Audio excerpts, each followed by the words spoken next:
자, 이번에는 이 못지않게 뜨거운 뉴스들만 세 가지 저희가 선정을 해봤습니다. 함께 보시죠. 돌직구쇼 핫쌈입니다. 첫 번째 뉴스, 남성의 실루엣으로 보이는데 누굴까요? 김진우 공수처장입니다. 공수처가 기자들의 통신 자료를 마구잡이식으로 조회했다라는 논란, 더 나아가 공수처가 언론을 사찰한 거 아니냐라는 의혹마저 강하게 제기됐습니다. 자, 이 소식 어떤 의혹인지 함께 보시죠.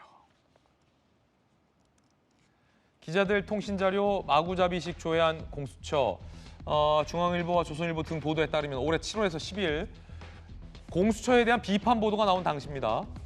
조선일보 사회부 법조팀, 공수처 취재기자 등 6명을 12차례 통신 자료를 조회했다. 공수처가 통신사로부터 이 개인 통신 자료, 기자들의 통신 내역을 제공받는 거예요. 조회했다는 거예요.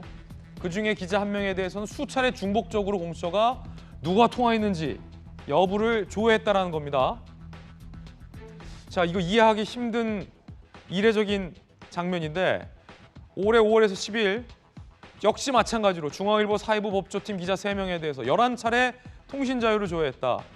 TV조선 기자 6명에 대해서 15건, 문화일보 기자 3명에 대해서 8건, 복수의 기자들 대상을 조회를 했다.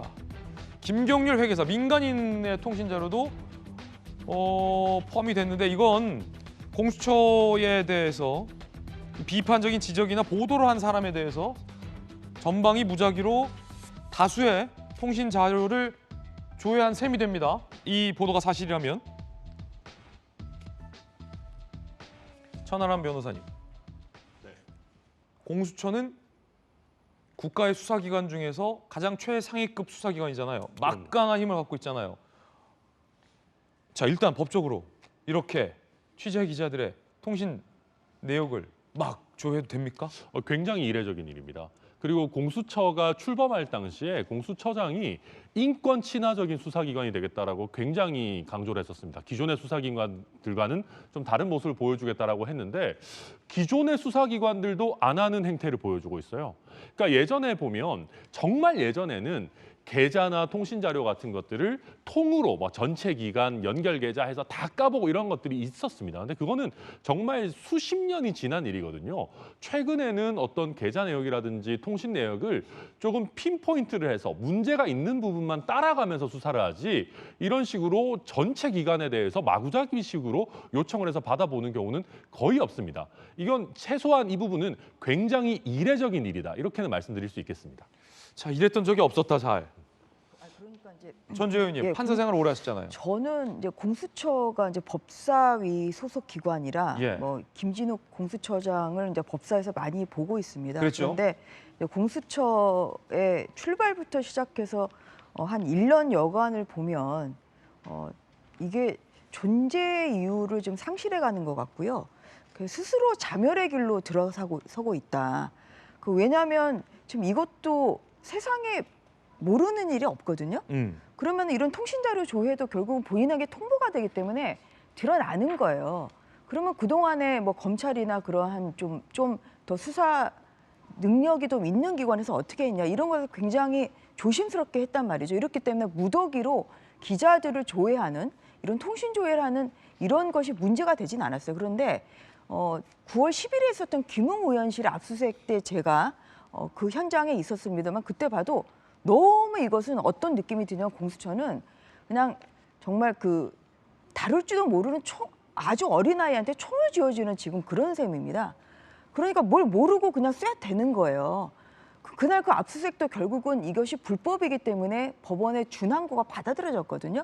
그런 정도로 수사에 지금 기본을 모르고 있다 보니까 이렇게 불필요한 과잉 수사를 지금 정말 그동안에 존재하지도 않는 이런 새로운 신기록을 좀 세워 나가는 것이다.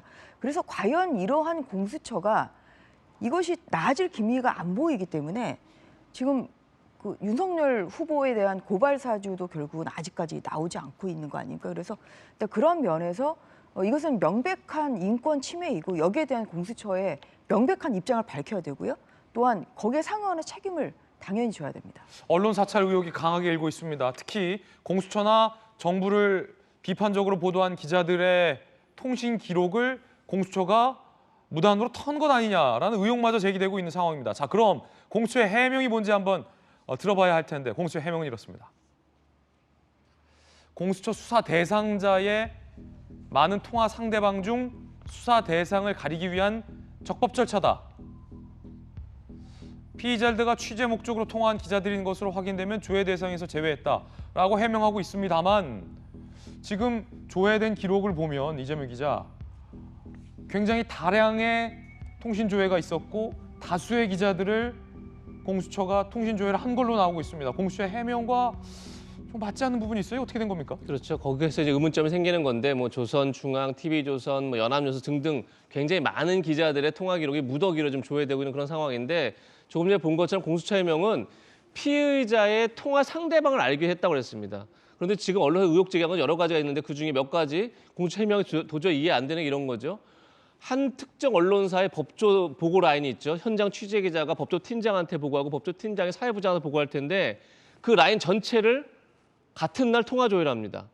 그럼 이 피의자가 이 사람들 다 같은 날 통화했다는 건가요? 상식적으로 좀 이해가 안 되는 거죠. 예. 그리고 TV조선에서 이성윤 고검장의 황제 조사를 보도한 이후에 이 보도와 관련해서 보도 경위를 뒷조사했다 공수처가 이런 이제 보도를 했죠. 그리고 나자 TV조선 기자들에 대해서 무더기로 통화 조회를 했다는 게 또 TV조선의 보도입니다. 그렇게 되면 누가 보더라도 이거는 특정 사건 내지는 특정 언론사를 이제 겨냥해 두고 통화 기록을 조회한 것 아니냐 이런 이제 의혹을 살 수 있는 대목인 거죠. 그런 점에서 지금 공수처는 수사 중인 상황이라 얘기할 수 없다 이렇게 얘기하는데 글쎄요. 저는 법사 이런 등등에서 이 문제에 대해서는 그냥 관과해서는 안 된다. 분명하게 어떤 문제와 관련해서 어떻게 조회가 이루어졌는지에서 분명히 밝혀야 한다는 생각이 듭니다. 저희 의원실에서도 공수처에 이 부분을 예. 질의 요청을 했는데 아, 그렇습니까? 아무런 답변이 없습니다. 그리고 예. 방금 나온 것처럼 이게 뭔가 굉장히 아마추어식이라는 게 뭐냐면 누군지를 모르니까 이제 여기저기 찔러보고 그중에서 통화한 사람을 가려내겠다. 수사는 그렇게 하는 게 아니거든요.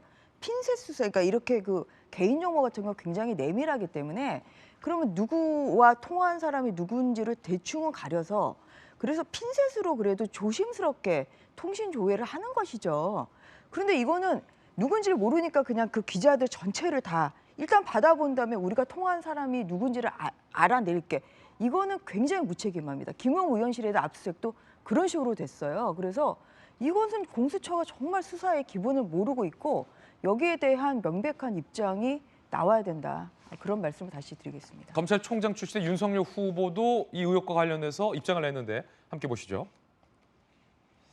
민주주의 국가에서 일어난 일이라고 믿을 수 없는 용납할 수 없는 짓. 공수처의 언론 사찰 그 배후에 문재인 정권이 있기 때문 하는 일이라고는 오로지 야당 대선 후보 향한 정치 공작뿐이다라는 입장을 냈는데 천하람 변호사님. 네. 공수처의 해명이 사실인지 여부가 지금 논란인데 법적으로 어떤 문제가 있는 겁니까? 일단 법적으로 과연 이 통신 기록 조회하는 데 있어서 법원의 적법한 허가를 받았는지 부분을 따져봐야 되는 것이고요. 그 부분이 확인이 된다 하더라도 법률적으로 방금 전주혜 의원께서 잘 얘기해 주셨습니다마는 수사의 필요성이 있는가? 이게 정말 과잉 수사가 아닌가? 더 나아가서는 혹여나 정치적인 목적을 갖고 이렇게까지 공수처의 비판적인 기사를 낸 언론에 대해서 좀 탄압을 하는 것은 아닌가라고 하는 구체적인 내용까지 들여다볼 필요가 있는 그런 사안입니다. 예.